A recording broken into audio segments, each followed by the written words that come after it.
जय हिंद दोस्तों। हम अपनी पिछली क्लास में राज्य के नीति निर्देशक तथ्यों तक पॉलिटी को पढ़ चुके हैं। अब आगे देखते हैं मौलिक कर्तव्यों को। फंडामेंटल ड्यूटीज़ यानी मौलिक कर्तव्य। तो सबसे पहले ये जानते हैं कि मौलिक कर्तव्य क्या होते हैं। तो मूल संविधान जो था उसमें नागरिकों के अधिकार का मतलब है मौलिक अधिकार, और सरकारों के कर्तव्यों के बारे में वर्णन था। सरकारों के कर्तव्य का मतलब इधर राज्य के नीति निर्देशक तथ्यों से है।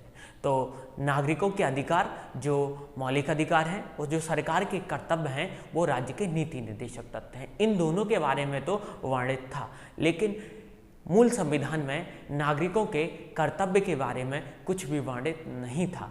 तो जो नागरिकों के कर्तव्य होते हैं उन्हीं को क्या कहा जाता है? मूल कर्तव्य या मौलिक कर्तव्य या फंडामेंटल ड्यूटीज़ कहा जाता है। इतनी बात समझ आ रही है।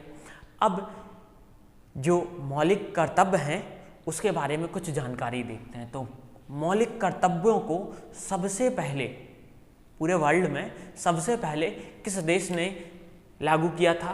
तो जापान ने। मौलिक कर्तव्यों को लागू करने वाला पहला देश कौन सा था? जापान। अगला क्वेश्चन, जो इंडिया है वो किस देश से मौलिक कर्तव्य लेकर आया है? तो सोवियत संघ या उसको कह सकते हैं अब रूस। तो भारत किस देश से मौलिक कर्तव्य लेके आया है? रूस से। और मौलिक कर्तव्यों को लागू करने वाला दुनिया का पहला देश कौन था? जापान। अब आगे देखते हैं। तो मौलिक कर्तव्य भारत में कब आए, कैसे आए, कौन से संशोधन के साथ आए और किस अनुच्छेद में रखे गए?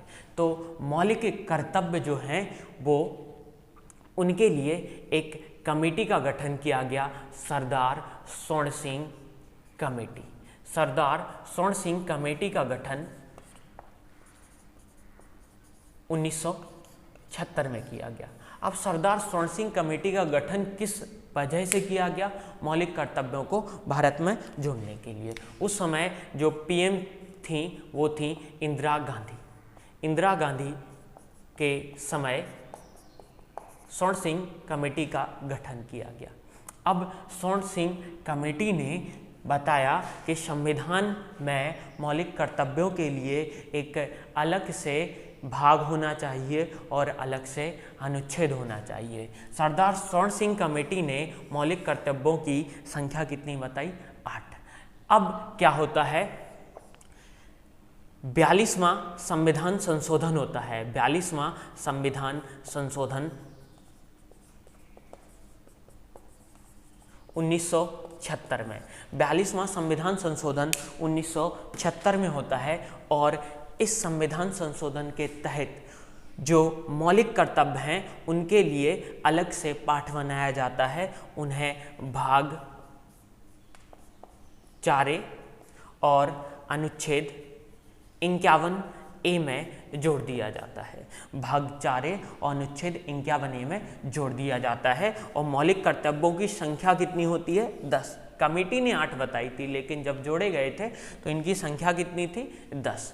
अब एक बार ऐसे जान लेते हैं कि ये हो गया 1950, ये हो गया 1976, ये हो गया 2002, और अब उसके बाद देख लेते हैं जैसे हो गया प्रेजेंट का टाइम। ठीक है। तो जो मूल संविधान था उसमें मौलिक कर्तव्यों की संख्या कितनी थी? 0। उसमें था ही नहीं। जब 1976 में जोड़े गए तो मौलिक कर्तव्यों की संख्या कितनी थी? 10। 2002 में 86वां संविधान संशोधन हुआ। 86वां संविधान संशोधन, और इसके तहत एक मौलिक कर्तव्य जो 6 से 14 वर्ष के बच्चे हैं, माता पिता या संरक्षक उन्हें शिक्षा के अवसर प्रदान करेंगे। ये 11वां मौलिक कर्तव्य कब जोड़ा गया? 2002 में जोड़ा गया। तो वर्तमान में मौलिक कर्तव्यों की संख्या कितनी हो गई है? 11। वर्तमान में मौलिक कर्तव्यों की संख्या 11 है। तो कमेटी कौन सी थी जिसने मौलिक कर्तव्यों को जोड़ा? सरदार स्वर्ण सिंह कमेटी थी। एक दूसरा क्वेश्चन वेरी इंपॉर्टेंट है, ऐसी कौन सी कमेटी थी जिसने मौलिक कर्तव्यों को लागू किया? तो मौलिक कर्तव्य लागू करने वाली कमेटी का नाम था बर्मा कमेटी। मौलिक कर्तव्य लागू करने वाली कमेटी का नाम था बर्मा कमेटी। और मौलिक कर्तव्यों को जोड़ने वाली कमेटी जो सरदार स्वर्ण सिंह कमेटी है, ये मौलिक कर्तव्यों को जोड़ने वाली कमेटी है और ये लागू करने वाली कमेटी का नाम है बर्मा कमेटी। इतना क्लियर हो रहा है। अब जो मौलिक कर्तव्यों की संख्या 11 है, जैसे आपने पढ़ा था नीति निर्देशक तथ्यों को। अब राज्य के नीति निर्देशक तथ्य ये क्या होते हैं? ये राज्य के कर्तव्य होते हैं। राज्य चाहे तो लागू कर सकता है और राज्य ना भी चाहे तो आप न्यायालय में नहीं जा सकते हैं। आर्टिकल 37 कहता है कि राज्य के नीति निर्देशक तथ्य न्यायालय द्वारा प्रवर्तनीय नहीं है, उनमें न्यायालय में वाद विवाद कुछ नहीं हो सकता है। तो वो थे किसके कर्तव्य? राज्य के कर्तव्य थे। अब ये किसके कर्तव्य हैं? ये नागरिक के कर्तव्य हैं। अब जैसे राज्य नहीं चाहता है तो वो नहीं करता है, तो क्या नागरिक चाहेगा तब वो अपने कर्तव्यों को, नागरिक के कर्तव्यों को करेगा? अगर नहीं करेगा तो क्या उसके लिए जो गवर्नमेंट है, मतलब कोर्ट का यूज कर सकते हैं या नहीं कर सकते हैं? तो देखिए, जो मौलिक कर्तव्यों की संख्या कितनी है? 11। 11 में से 4 मौलिक कर्तव्य ऐसे हैं, पहले नहीं थे, अब उन पे कानून बना दिया गया कि अगर आप उन मौलिक कर्तव्यों का पालन नहीं करते हैं तो अपराध की श्रेणी में आएंगे। तो अब आइए देखते हैं 1 से लेके 11 तक मौलिक कर्तव्य क्या कहते हैं। पहला मौलिक कर्तव्य कहता है कि हम भारतीयों का यह कर्तव्य है कि वह संविधान का पालन करे, संविधान के उच्च आदर्शों, संस्थाओं, राष्ट्रध्वज, राष्ट्रगान का सम्मान करे। इधर जो संस्था है, तो संस्था का मतलब क्या है? संस्था का मतलब हो गया जैसे सुप्रीम कोर्ट हो गया, जैसे हाई कोर्ट हो गया और संसद हो गया, ये सब संविधान की संस्था हैं। तो इन सब का सम्मान करें।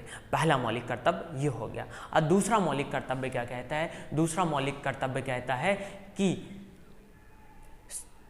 स्वतंत्रता के लिए, स्वतंत्रता आंदोलन में जो भारत के लोग जैसे महात्मा गांधी हो गए हैं, भगत सिंह हो गए हैं, ऐसी प्रेरणा स्रोत व्यक्तियों को अपने हृदय में संजो के रखे, ये दूसरा मौलिक कर्तव्य कहता है। तीसरा मौलिक कर्तव्य कहता है कि देश की प्रभुता, एकता, अखंडता की रक्षा करे। चौथा मौलिक कर्तव्य कहता है कि देश की रक्षा करे। और देश की रक्षा करने से मतलब है आप देश के अंदर भी रह के भी देश की रक्षा कर सकते हो और बॉर्डर पे रह के भी देश की रक्षा कर सकते हो। तो आपका कर्तव्य है ये कि देश की रक्षा करें। यदि आप इसको नहीं करते हैं तो ये तो आपके नागरिक का कर्तव्य है। तो जो मैंने बोला था 4 मौलिक कर्तव्य ऐसे हैं जिनको आप नहीं करेंगे तो अपराध की श्रेणी में आएंगे। एक तो उनमें हो गया, अभी चलो उनको लास्ट में देखते हैं।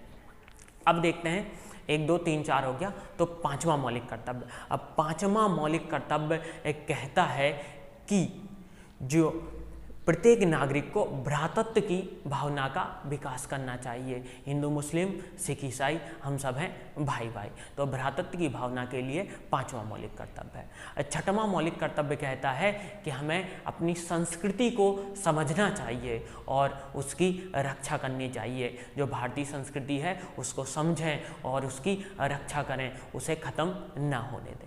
7वां मौलिक कर्तव्य कहता है कि पर्यावरण की रक्षा करना यह आपका मौलिक कर्तव्य है, आप पर्यावरण की रक्षा करें। अब उसके बाद जो 8वां मौलिक कर्तव्य है वो कहता है वैज्ञानिक दृष्टिकोण का विकास करें और सीखने का विकास करें और जो एरर आप करते हैं उस एरर से सीखें। यानी कहने का मतलब है वैज्ञानिक दृष्टिकोण की भावना का विकास करना है। ये है 8वां मौलिक कर्तव्य था। अब उसके बाद 9वां मौलिक कर्तव्य क्या कहता है? 9वां मौलिक कर्तव्य कहता है कि जो सार्वजनिक संपत्ति है उसको हानि नहीं पहुंचाएंगे, उसकी रक्षा करेंगे। सार्वजनिक संपत्ति की रक्षा करना। अब सार्वजनिक संपत्ति जो है जैसे रेलवे हो गया, एयरपोर्ट हो गया, चौराहा हो गया, ये सब क्या है? ये सार्वजनिक संपत्ति है। अब उसके बाद जो 10वां मौलिक कर्तव्य है वो कहता है कि व्यक्ति या अकेले या कोई ग्रुप है, इंडिविजुअल या कोई ग्रुप है जिससे वो रिलेट है, तो क्या करेगा? वो उस ग्रुप को बढ़ाएगा, मतलब विकास करेगा। और विकास इसलिए करेगा क्योंकि जब उसके ग्रुप का या उसका इंडिविजुअल विकास होगा तो उससे देश का विकास होगा। ये 10वां मौलिक कर्तव्य है। 11वां मौलिक कर्तव्य क्या कहता है? 11वां मौलिक कर्तव्य कहता है कि 6 से 14 वर्ष की आयु के जो बच्चे हैं, माता पिता या संरक्षक का यह कर्तव्य है कि उन्हें शिक्षा के अवसर प्रदान करें। अगर नहीं करेंगे तो अपराध की श्रेणी में आएंगे। तो जो मौलिक कर्तव्य 1 से लेके 11 तक हैं उनमें 1, 7 और 9 और 11 ये आपके लिए बाध्य हैं, आपको मानने ही पड़ेंगे। नहीं मानेंगे तो अपराध की श्रेणी में आएंगे। तो 1, 7, 9, 11। अब जो पहला मौलिक कर्तव्य था वो क्या कह रहा था? बताइए। पहला मौलिक कर्तव्य है कि संविधान का हम पालन करेंगे और उसके आदर्शों, संस्थाओं, राष्ट्रगान, राष्ट्रध्वज का सम्मान करेंगे। 7वां मौलिक कर्तव्य है पर्यावरण की हम रक्षा करेंगे, उसके लिए वन का कानून चलता है। 9वां मौलिक कर्तव्य है सरकारी संपत्ति की हम जो सार्वजनिक संपत्ति है उसकी रक्षा करेंगे। नहीं करेंगे, तोड़फोड़ करेंगे तो आप तोड़फोड़ हो जाएंगे।